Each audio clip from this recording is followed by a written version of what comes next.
जय माता दी। मित्रों, सबसे पहले आप सबको मेरी तरफ से सकट चौथ व्रत की हार्दिक शुभकामनाएं। कल माताएं रखेंगी संतान की सुख समृद्धि आरोग्यता का व्रत। जाने महत्व, शुभ मुहूर्त और पूजा विधि।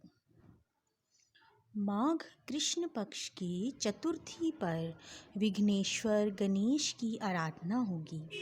संकष्टी गणेश चतुर्थी पर चंद्रोदय काल में महिलाएं 21 जनवरी को निर्जला व्रत रखेंगी।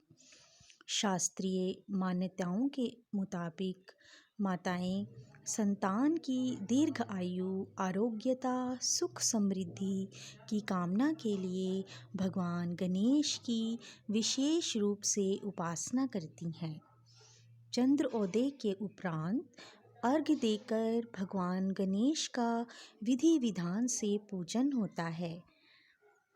चतुर्थी तिथि 21 जनवरी को सुबह 7:26 से लेकर 22 जनवरी शनिवार की सुबह 7:24 तक रहेगी। वहीं चंद्रोदय रात 8:39 पर होगा। चतुर्थी तिथि में चंद्रोदय काल मिलने से माताएं 21 जनवरी को यह व्रत रखेंगी। पुराणों की माने तो संकटा चौथ के दिन ही भगवान गणेश के जीवन पर सबसे बड़ा संकट आया था। उन्हें हाथी का मस्तक लगाया गया था। संकष्टी चतुर्थी के दिन भगवान गणेश का व्रत करने से व्यक्ति की हर मनोकामना पूरी होती है। मान्यता है कि संकष्टी चतुर्थी के दिन इसकी कथा सुनने से गणपति की विशेष कृपा प्राप्त होती है। व्रत की पूजन विधि। इस दिन महिलाएं सुबह स्नान करने के बाद गणेश जी के व्रत का संकल्प लें। रात में नूतन वस्त्र धारण कर भगवान गणेश का पूजन करें। ओम गण गणपतये नमः मंत्र का जाप, गणेश स्तुति, गणेश चालीसा, संकटा चौथ व्रत कथा का श्रवण करें। पूजन में 5 मौसमी फल के साथ ही काली तिल और गुड़ से बने लड्डू, फूल, दूर्वा और अक्षत चढ़ाएं। इसके बाद दूध से चंद्रदेव को अर्घ्य दें। पूजन के पश्चात फलाहार ग्रहण करें। गणेश भगवान के 12 नामों का इस दिन अवश्य ध्यान करना चाहिए ताकि भविष्य में आने वाली सभी कठिनाइयों से मुक्ति मिल सके और हमारा जीवन सुखमय रहे।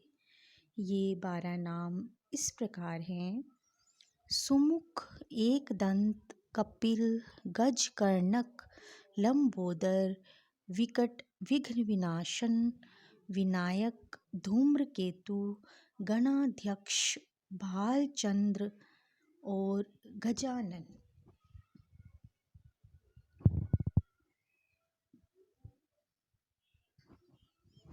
आइए अब सुनते हैं गणेश जी की सकट चौथ व्रत की कथा। सकट चौथ यानी संकष्ट चतुर्थी से संबंधित कई कथाएं प्रचलित हैं, जिसमें गणेश जी का अपने माता पिता की परिक्रमा करने वाली कथा, नदी किनारे भगवान शिव और माता पार्वती की चौपड़ खेलने वाली कथा, कुम्हार का एक महिला के बच्चे को मिट्टी के बर्तनों के साथ आग में जलाने वाली कथा प्रमुख रूप से शामिल हैं। आज आपको सकट चौथ पर तिलकूट से संबंधित गणेश जी की एक पौराणिक कथा सुनाते हैं। एक समय की बात है, एक नगर में एक साहूकार अपनी पत्नी के साथ रहता था। वे दोनों पूजा पाठ, दान आदि नहीं करते थे।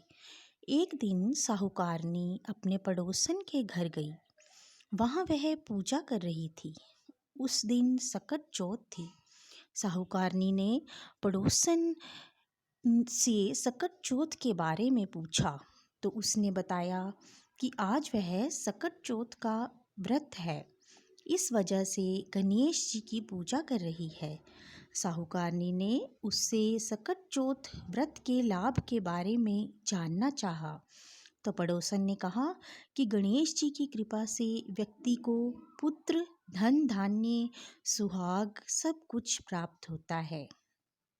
इस पर साहूकारनी ने कहा कि वह माँ बनती है तो 1.25 सेर तिलकूट करेगी और सकट चौथ का व्रत रखेगी। गणेश जी ने उसकी मनोकामना पूर्ण कर दी। वह गर्भवती हो गई।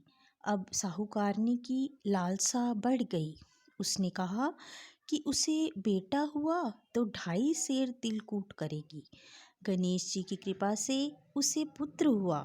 तब उसने कहा कि यदि उसके बेटे का विवाह हो जाता है तो वह 5.25 सेर तिलकूट करेगी।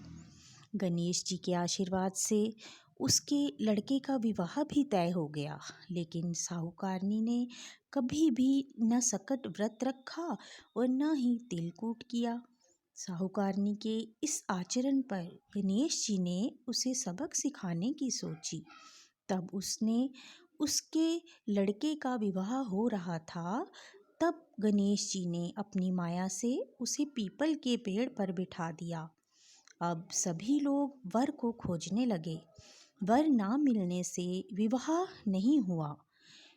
एक दिन साहूकारनी की होने वाली बहू सहेलियों संग दुर्वा लाने जंगल गई थी।